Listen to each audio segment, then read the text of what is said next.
Most Americans are one car payment away from financial freedom, and they don't even realize it right now. The average American is paying $735 a month for their car. That's $8,820 a year, gone, every single year. But here's what nobody talks about. The day you make that final payment, everything changes, your bank account changes, your stress levels change, your entire financial future changes, and in the next 15 minutes, I'm going to show you exactly what happens next and why most people completely waste this moment. Let's be real for a second. Your car payment is probably your biggest monthly bill after rent or mortgage. It's the one expense that hits hardest, and it never stops month after month. Year after year, you signed up for 60 months, maybe 72, that's 5 to 6 years of your life. Sending money to a lender, and during those years, you can't save as much as you want. You can't invest the way you should. You can't breathe financially every time something unexpected happens. A medical bill, a home repair. You feel it even harder because that car payment is already eating up a huge chunk of your paycheck. Sound familiar? Here's the painful truth. Most people have been in a car loan their entire adult life. They pay one off, then immediately buy another car, and the cycle starts all over again. They never actually experience what it feels like to be free. But you're watching this video, which means you're either close to paying it off, or you just did. And that means everything is about to change. Stay with me here. Here's something that should make your stomach drop. If you've been paying $735 a month for 5 years, you've handed over $44,100 to a lender, and most of that was interest, not the car, not the value, just interest, money you worked for, money you'll never see again. And here's the part that really stings. If you had invested just half of that payment every month during those same 5 years, you'd already have over $27,000 growing in an investment account. That's the cost of staying stuck in the cycle. Most people don't know this. A car loan isn't just taking your money today. It's stealing your future wealth every single month. But that stops now, because here's where it gets interesting. Part 1. The moment everything shifts the day you make your last car payment. Your monthly cash flow instantly jumps by hundreds of dollars. Let's use a real example. Say your payment was $600 a month starting next month. That $600 stays in your pocket. That's $7,200 a year just sitting there, waiting for you to make a smart decision. Now here's the fork in the road. And this is the most important decision you will make. Option 1. You lifestyle creep.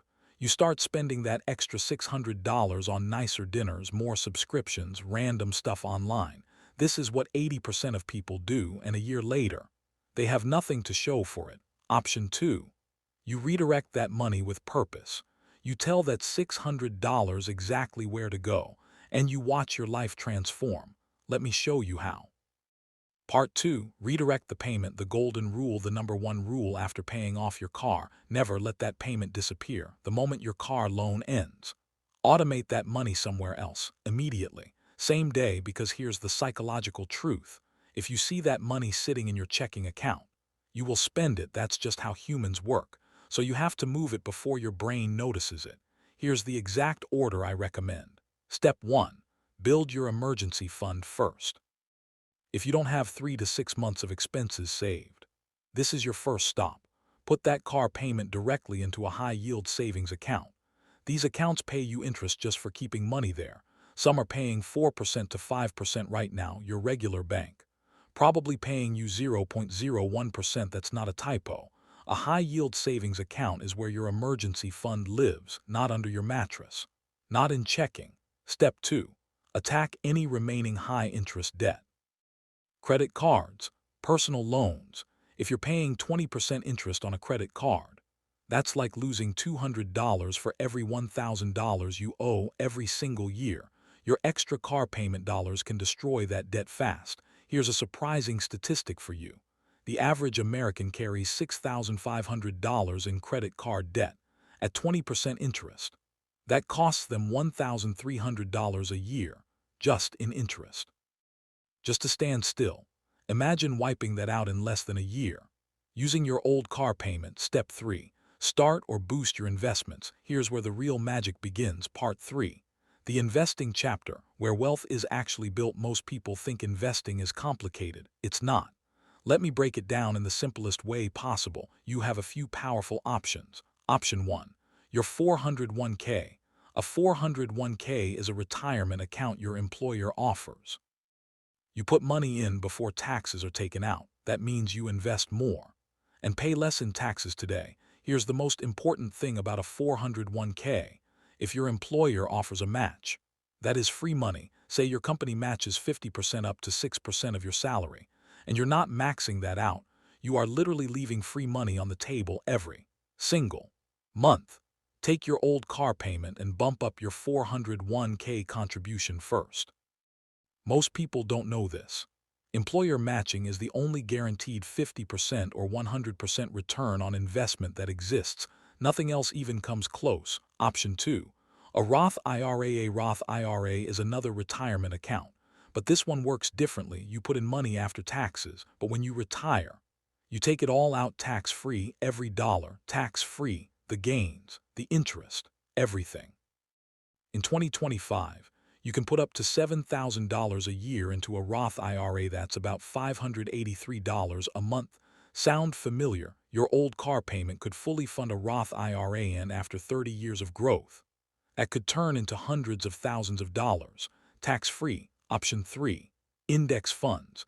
This is where simple beats complicated. An index fund is basically a basket of hundreds of stocks, all in one investment. You don't pick individual companies. You don't need to watch the market every day. You just invest consistently and let time do the work. The S&P 500 index fund has averaged roughly 10% returns per year. Historically, that means money roughly doubles every 7 years. Stay with me here. If you invest your old $600 car payment every month for 25 years, at 10% average returns, you'd have over $790,000 from dollars a car payment that you were already used to not having. Part 4. What happens to your credit score? Here's something most people panic about. Paying off my loan hurt my credit score. Short answer. Maybe a tiny bit. Temporarily. Here's why. Your credit score looks at something called credit mix. Lenders like to see that you can handle different types of debt. Losing an installment loan can slightly lower your score. We're talking maybe 5 to 10 points for a short period. But here's the bigger picture. Your credit score also looks at your debt-to-income ratio. Less debt means a better ratio. And over time, your score recovers and often improves, the real win without that monthly payment. Your finances are healthier, and healthy finances lead to a strong credit score naturally. Don't let a temporary dip scare you into bad decisions. Part 5. The psychological shift. This is the big one. Let's talk about something nobody mentions. The mental shift that happens after paying off your car. It's real, and it's powerful. When you eliminate a major debt, your relationship with money changes. You stop thinking paycheck to paycheck. You start thinking long-term. You start asking different questions. Not, can I afford this monthly payment? But is this the best use of my money? That's a massive shift. That one question changes everything. People who ask, can I afford the monthly payment, stay broke. People who ask, is this the best use of my money, build wealth. And here's something shocking. A study found that people who pay off debt report lower stress levels. Similar to the relief of getting a significant raise. You didn't get a raise, but your brain feels like you did. That's the power of eliminating a payment. Here's where it gets interesting. This feeling becomes addictive in the best possible way. Once you feel what it's like to eliminate a big payment, you want to do it again. Your mortgage, your student loans, your credit cards, one by one. This is how debt-free people are actually built, not from huge salaries, from one powerful decision at a time. Part 6. The one mistake you must avoid. I have to warn you about something. The moment you pay off your car, a dangerous thought will enter your mind. Maybe I should upgrade my car. Stop, do not do it. I know your car feels older now. I know it doesn't have all the new features, but here's the truth. A paid-off car is one of the most valuable things you own. No payment, no interest, no lender, just transportation that's costing you almost nothing. Upgrading means starting the cycle all over again. New loan, new interest, new years of payments. Most people don't know this. Millionaires keep their cars longer than anyone. Research from the millionaire next door showed that the average millionaire drives a car that's several years old. They don't upgrade to feel rich. They stay patient. To actually become rich, keep your paid-off car as long as it's reliable, and let that car payment work for your future instead. Let's bring it all together. Paying off your car isn't just clearing a debt, it's unlocking a financial superpower. Here's what to do the moment that final payment clears. 1. Automate that money immediately. Don't let it sit. 2. Build your emergency fund first. 3 to 6 months of expenses. 3. Kill any high-interest debt next, credit cards especially. 4. Start investing. 401k match first. Then Roth IRA. Then index funds. 5. Do not buy a new car. Your paid-off car is your secret weapon. 6. Enjoy the mental shift. Let it motivate you to keep going. That's it. No secret formulas, no complicated strategies, just a decision to use your freedom wisely. If this video helped you, smash that subscribe button. Every day I reveal money secrets that your school never taught you. See you next day.